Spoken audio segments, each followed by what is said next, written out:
Hi everybody, welcome to Caketastic Cakes. It's Jen, and if you can guess from my little sped up clip here, we're going to be making a rainbow cake today. I'm going to show you how to mix the colors, make them nice and bright even after they're baked, how to stack them together and make a rainbow delight. So here we go. Okay.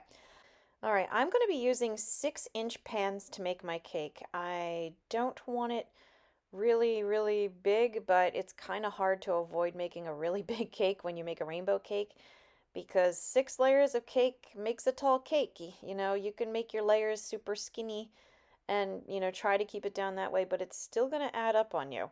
So what I'm doing to prepare is I've got my greased pans. I put some parchment paper in the bottom of them. I only have 3, so I'm going to have to do this in 2 batches. And I'm going to begin with just a basic yellow cake recipe that I already made up. I already mixed it up, and I'm going to weigh it. So I've got my little scale here. I zeroed out my bowl. I'm weighing my batter. I've got to try to scrape every last little drop out of it. Now I had 3 pounds and change worth, which meant I had about 8.2, 8.4, ounces in each batch for each color. So now I've got a bunch of bowls and I'm taking my batter and dividing it up. Since I've got the 8.2 to 8.4 range, if I'm anywhere near 8.3, I'm calling it good.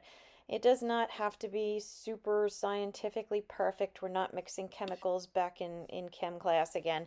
So yes, that's where I've got. Okay, now I've got all my bowls with my pretty much equal amounts of batter. I've got my colors and spoons. Now I'm going to start mixing. I'm going to start with the red first. So I'm just putting some red. This is all gel food coloring, by the way.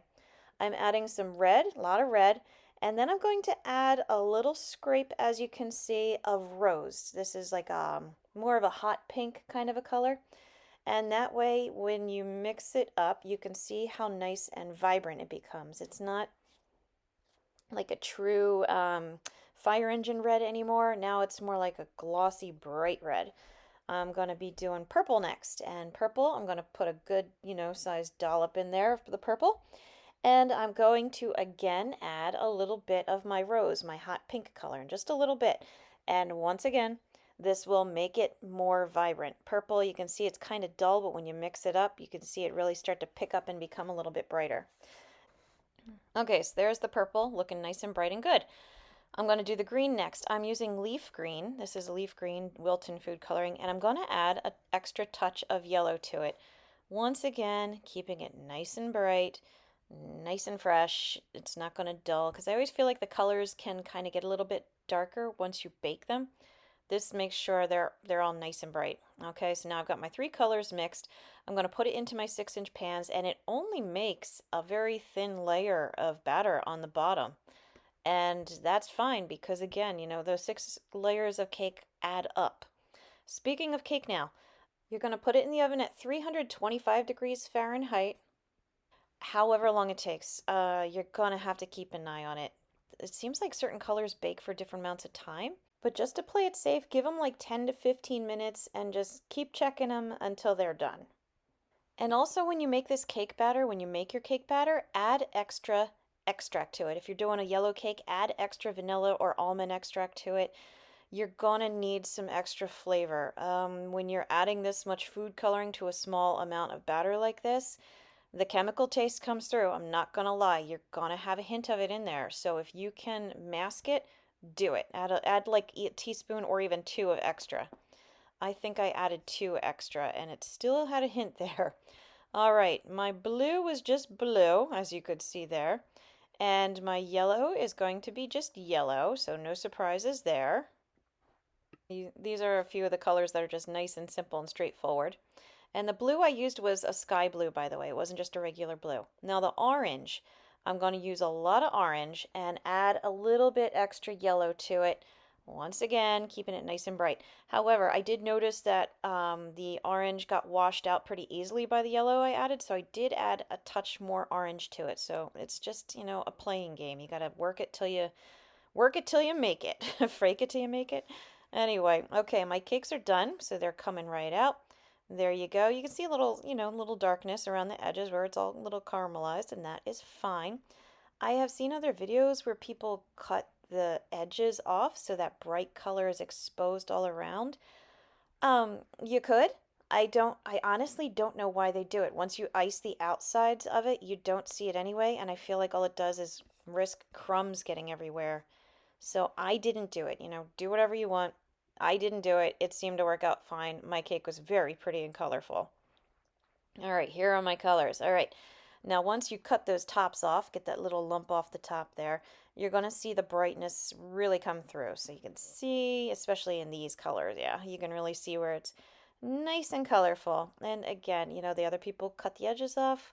Do whatever you want. When I cut the cake, you didn't see any caramelized edges anywhere.